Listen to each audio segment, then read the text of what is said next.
ప్రియ శ్రోతలు, మీ బైబిళ్లు తెరవండి. ఈరోజు మన పాఠం ఫిలిప్పీ పత్రిక 4వ అధ్యాయం 14 నుండి 17వ వచనం వరకు. సావధానంగా వినండి. పౌలు ఫిలిప్పీ సంఘానికి రాస్తూ అన్నాడు, నా శ్రమలో మీరు పాలుపుచ్చుకున్నది మంచిది. ఫిలిప్పీయులారా, సువార్తను నేను బోధింపనారంభించి మాసిదోనియలో నుండి వచ్చినప్పుడు ఇచ్చే విషయములో పుచ్చుకునే విషయములో మీరు తప్ప ఏ సంఘపు వారు నాతో పాలివారు కాలేదని మీకే తెలుసు. ఏలయనగా తెస్సలోనికలో కూడా మీరు మాటిమాటికి నా అవసరము తీర్చడానికి సహాయము చేశారు. నేను ఈవిని అపేక్షించి ఈలాగు చెప్పటం లేదుగాని మీ లెక్కకు విస్తార ఫలము రావలెనని అపేక్షించి చెబుతున్నాను. వింటున్నారా శ్రోతలు? ఈ మాటల్లో పౌలు మనస్తత్వం ఎలాంటిదో మనకు బోధపడుతోంది. మీరు నాకు కానుక పంపారు.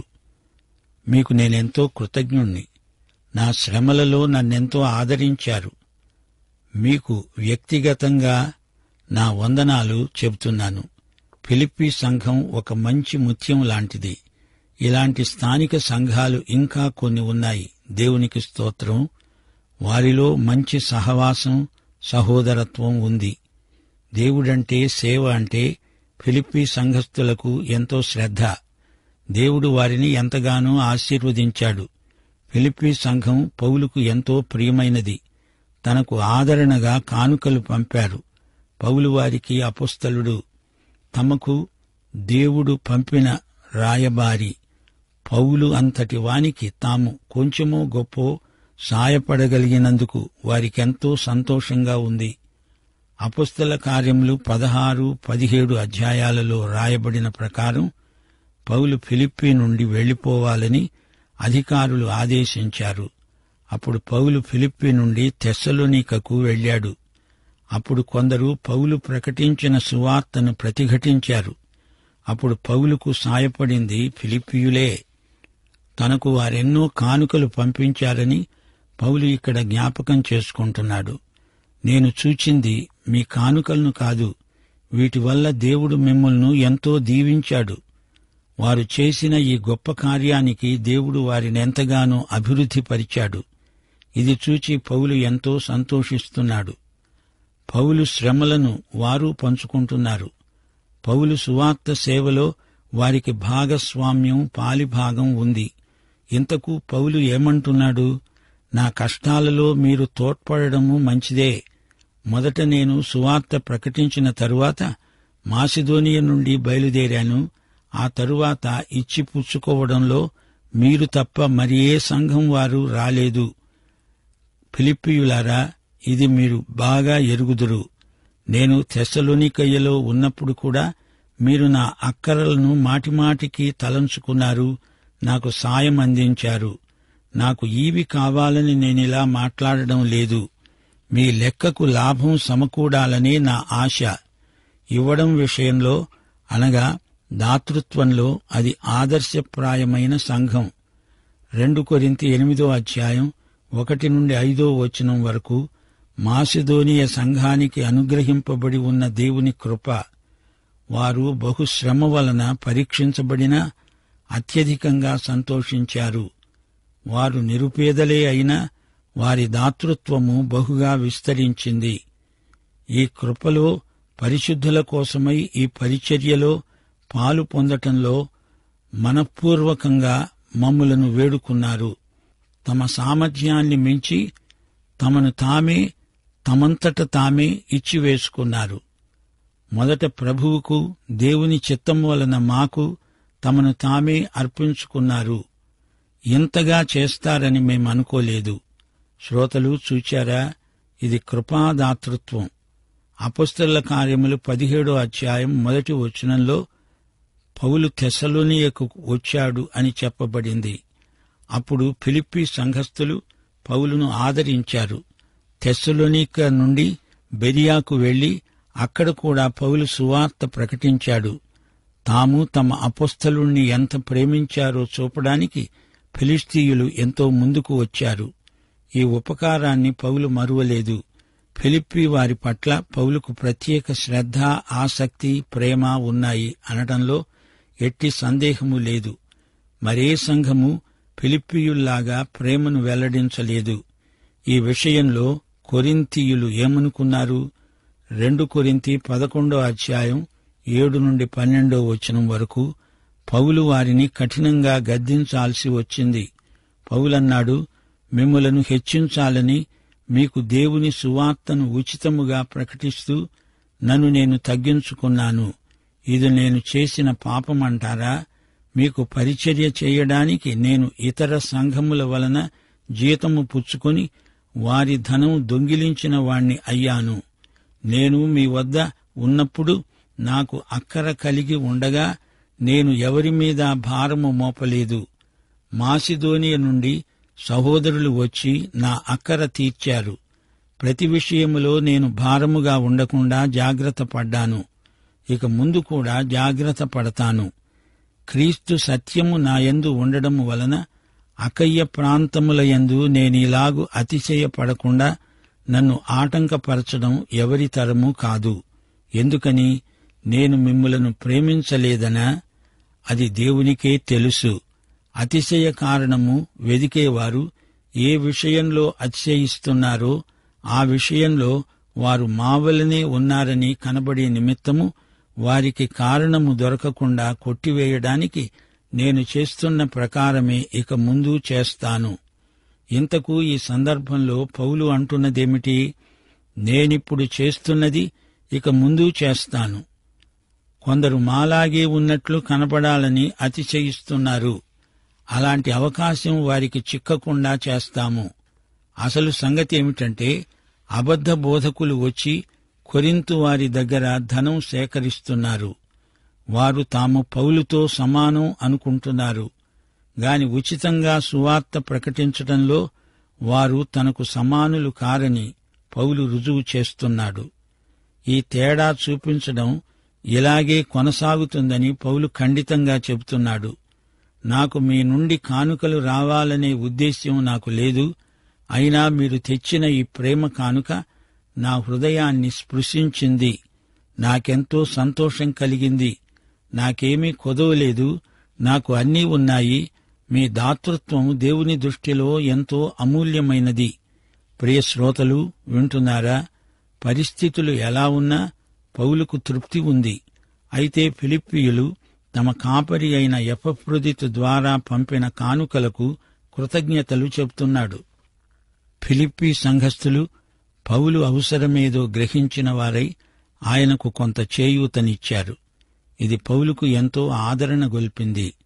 పౌలు మాసిదోనియ నుండి వెళ్లిపోయినప్పుడు, ఆయన తెస్సలోనిక ప్రాంతానికి వెళ్లినప్పుడు ఫిలిప్పీయులు 2 సార్లు సాయం పంపారు. ప్రియ శ్రోతలు, వింటున్నారా? ఫిలిప్పీ సంఘానికి ఒక ప్రత్యేకత ఉంది. పౌలు తన 2వ సువార్త యాత్రలో ఫిలిప్పీకి వచ్చాడు. ప్రథమ విశ్వాసులు ఎవరు? లుదియా, ఆమె కుటుంబము, చెరసాల అధిపతి అతని కుటుంబము. పౌలుకు ఫిలిప్పీ సంఘానికి ఉన్న ఈ పరస్పర సంబంధానికి వెనుక పౌలుకు కలిగిన మాసిదోనియ దర్శనముంది. ఫిలిప్పీ పత్రికలో పౌలు వ్యక్తిగత విషయాలెన్నో పేర్కొన్నాడు. క్రీస్తునందు ఆనందించండి అనే ప్రబోధం ఈ పత్రికలోని కేంద్ర సత్యం.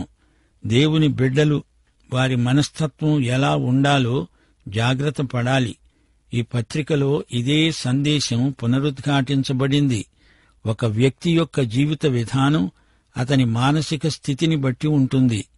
క్రైస్తవ జీవితానికి ఈ పత్రిక అంతా సమగ్రమైన నిర్వచనం. పౌలు చెరసాలలో ఉన్నప్పుడు రాసిన పత్రిక. ఫిలిప్పీ సంఘస్థుల పరిచర్యకు పౌలు కృతజ్ఞత ఈ పత్రిక అంతా అవ్యక్తంగా కనిపిస్తుంది. తిమోతి, ఎపఫ్రొదితు ఈ పత్రికలో పేర్కొనబడ్డారు. ఫిలిప్పీ ఒక వలస పట్టణం గాని వారి పౌరసత్వం రోమా దేశం. అలాగే మనం ఈ లోకంలో ఉన్నాము. ఇది మనకు వలస స్థానం. మనము ప్రవాసులం. మన పౌరస్థితి పరలోకంలో ఉంది అని పౌలు మనకు గొప్ప పాఠం నేర్పుతున్నాడు. 1వ అధ్యాయంలో యేసుక్రీస్తు సంభవాలకు దేవుడు బతుకైనా చావైనా జీవితంలోని ఏ సంఘటన అయినా ఆయనే నిర్వహిస్తాడు. చెరసాలలో ఉన్నా బయట ఉన్నా అంతా ఆయన నిర్వహణే. ఫిలిప్పి 2వ అధ్యాయంలో యేసు ప్రభు తగ్గింపునకు దేవుడు. యేసుక్రీస్తు పరలోక సింహాసనం మీది నుండి ఎంత క్రిందికి దిగివచ్చాడో చూడండి. క్రింద పడి ఉన్న మానవుణ్ణి పైకి ఎత్తడం కోసం తానెంతో కిందికి దిగాడు. మనం కూడా ఈ తగ్గింపును ప్రభువు నుండి నేర్చుకోవాలి. యేసు శిష్యుల పాదాలు కడిగాడు. మీరు ఒకరి పాదాలు ఒకరు కడుక్కోవాలి అన్నాడు. సేవ అంటే యేసులాగా తగ్గించుకోవడం. ఫిలిప్పి 3వ అధ్యాయంలో యేసుక్రీస్తు విలువలకు దేవుడు.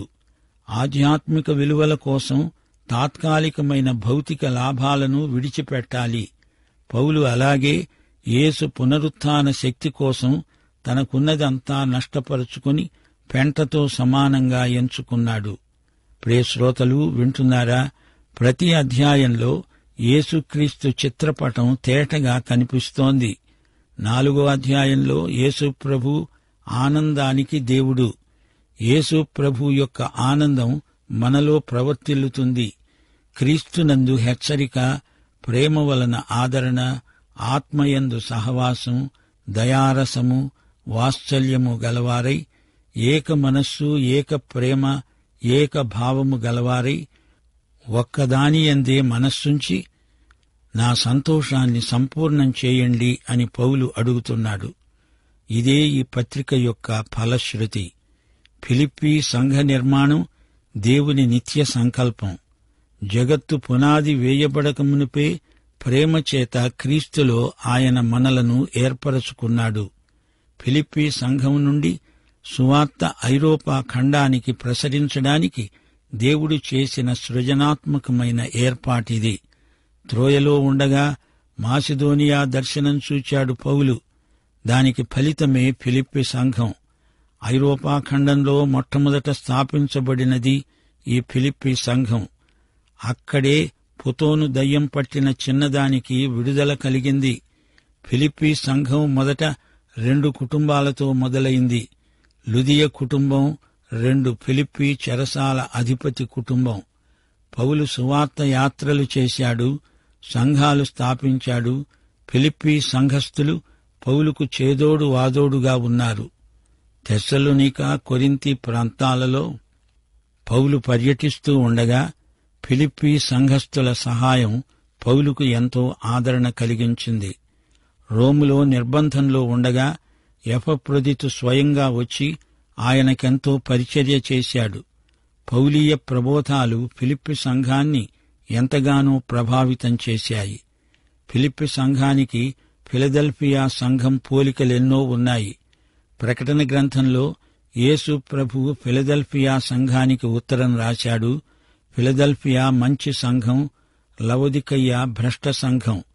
ఫిలిప్పి సంఘమే కాదు, ప్రతి సంఘం ఫిలదెల్ఫియాలాగా ఉండాలని ప్రభువు చిత్తం. ఫిలిప్పి సంఘం దేవుడు ఆశీర్వదించిన సంఘం, క్రీస్తు కేంద్రితమైన సంఘం. సువార్త సేవ ముమ్మరంగా జరిగింది. చెరసాలలో పౌలు, శీలలు ఖైదీలందరికీ సువార్త ప్రకటించారు.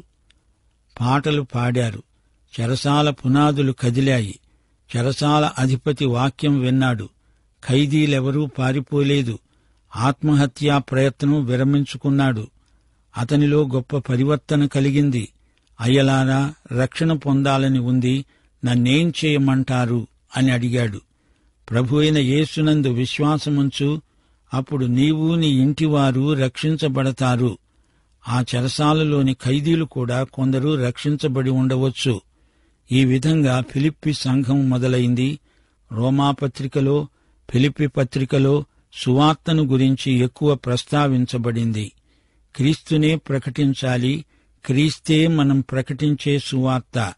ఫిలిప్పి సంఘం 2 కుటుంబాల బాప్తిస్మాలతో మొదలైంది. లుదియా ఫిలిప్పి చెరసాల అధిపతి, వీరిద్దరి బాప్తిస్మాలు పేర్కొనబడడం విశేషం. ఈ 2 కుటుంబాలు ఫిలిప్పి సంఘంలో ప్రథమ సభ్యులు. సంఘాలు కుటుంబాలతో కట్టబడతాయి. సువార్త ప్రకటన, బాప్తిస్మము అనే ఈ 2 ఫిలిప్పి సంఘ పరిచర్యలో ప్రథమ స్థానం ఆక్రమించాయి. మత్తయి సువార్త 28వ అధ్యాయం 20వ వచనంలో ప్రభువు ఆజ్ఞ ఇదే. నేను మీకు ఏ ఏ సంగతులను ఆజ్ఞాపించానో వాటినన్నిటినీ గైకొనాలని వారికి బోధించండి. పౌలు అపుస్తలిక నేతృత్వంలో ఫిలిప్పి సంఘం అలాగే చేసింది. ప్రభువును మహిమపరిచింది. ఈ పత్రిక ప్రయోగాత్మకమై అనుదిన జీవితానికి అన్వయయోగ్యంగా ఉంది. ఫిలిప్పి 3వ అధ్యాయం 8వ వచనం, నిశ్చయముగా నా ప్రభువైన యేసుక్రీస్తును గురించిన అతి శ్రేష్టమైన జ్ఞానము నిమిత్తము సమస్తమును నష్టముగా ఎంచుకుంటున్నాను. నన్ను పోలి నడుచుకోండి. మేము మీకు మాదిరి అయి ఉన్న ప్రకారము నడుచుకునే వారిని గురిపెట్టి చూడండి. అనేకులు క్రీస్తు శిలువకు శత్రువులుగా నడుచుకుంటున్నారు. వీరిని గురించి మళ్లీ చెప్పాల్సి వచ్చినందుకు నాకు ఏడుపొస్తోంది. ఈ మాటల్లో మానవీయ ఉద్రేకాలు వ్యక్తమవుతున్నాయి. పౌలు బంధకాలలో ఉన్నప్పుడు కొందరు సహోదరులు ప్రభువునందు స్థిర విశ్వాసము గలవారై దేవుని వాక్యమును బోధించడానికి మరి విశేష ధైర్యం తెచ్చుకున్నారు. మీరు ప్రజల మధ్య జీవవాక్యమును చేతపట్టుకుని లోకమందు జ్యోతుల వలె కనపడుతున్నారు. ఈ మాటలు దేవుని వాక్యాన్ని గురించినవి. క్రీస్తు నా శరీరమందు ఘనపరచబడాలి. బతుకైనా చావైనా క్రీస్తుకే ఘనత మహిమ. క్రీస్తు యొక్క తగ్గింపు అవరోహణం, ఆయన హెచ్చింపు ఆరోహణం. క్రీస్తును గురించిన అమూల్యమైన వాక్కులివి. క్రీస్తు యేసునందలి సకల పరిశుద్ధులు, అధ్యక్షులు, పరిచారకులు, వీరిని గురించిన ప్రస్తావన ఈ పత్రికలో ఉంది. ఇవి సంఘ క్రమమును గురించిన మాటలు. ఈ పత్రికలో ప్రవచనాత్మకమైన కొన్ని వచనాలున్నాయి. మీలో ఈ సత్క్రియ ఆరంభించినవాడు యేసుక్రీస్తు దినము వరకు దానిని కొనసాగిస్తాడు. క్రీస్తు దినము వరకు మీరు నిష్కపటులు, నిర్దోషులై ఉండాలి. చావైతే నాకు లాభం. నా నిరీక్షణ పరిణతి నాకు రక్షణార్థమైనది. క్రీస్తు దినమున నాకు అతిశయ కారణమున్నది. మన పౌరస్థితి పరలోకమందున్నది. అక్కడ నుండి మన రక్షకుడైన ప్రభువు యేసుక్రీస్తు వస్తాడని నమ్ముతున్నాము, కనిపెట్టుకొని ఉన్నాము. ఆయన మన దీన శరీరమును తన మహిమగల శరీరమునకు సమరూపము గలదానిగా మారుస్తాడు. ఇవన్నీ నెరవేరబోయే ప్రవచనాలు. క్రీస్తు లేకపోతే నేను పాపిని, నాకున్నదంతా పాపమే, నిత్య నష్టమే. ఆత్మయందు సహవాసము, యేసుక్రీస్తు ఆత్మ నాకు సమృద్ధిగా కలిగినందున నిరీక్షణానందం నాకున్నాయి. ఇవి పరిశుద్ధాత్మను గురించిన మాటలు. రక్షణానుభవాన్ని గురించిన మాటలు ఈ పత్రికలో స్పష్టంగా వినపడుతున్నాయి. భయముతో వణకుతో మీ స్వంత రక్షణను కొనసాగించుకోండి. గురివద్దకు పరిగెత్తండి. విలువైనవి ముందున్నవి. పిలుపు ఉన్నతమైనది. బహుమానం అందుకోండి. ఈ అధ్యాయం ముగింపులో ఈ సత్యాలను మా శ్రోతలు మననం చేసుకోవడం మంచిది. ఫిలిప్పి సంఘ విశ్వాసులారా, నా శ్రమలో మీరు పాలుపుచ్చుకున్నారా? మంచిది. మీకు వందనాలు. మీ అంతగా మరెవరూ నాతో పాలివారు కాలేదు. మీకు నాకు ఉన్న పరస్పరమైన లావాదేవీలు కేవలం ఆధ్యాత్మికమైనవి. మీ లెక్కకు విస్తార ఫలం ప్రభువు దయచేస్తాడని నా నిరీక్షణ. ప్రియశ్రోత, పౌలు ప్రకటించిన, మహిమపరిచిన ఈ యేసుక్రీస్తును నీవు స్వకీయ రక్షకునిగా ఎరుగుదువా? అయితే ఈ పాఠమంతా నీకోసమే. ప్రభు అయిన యేసుక్రీస్తు వారి కృప, తండ్రి అయిన దేవుని ప్రేమ, పరిశుద్ధాత్మ యొక్క అన్యోన్య సహవాసము మనకందరికీ నిత్యత్వము పర్యంతము తోడై ఉండునుగాక. ఆమేన్.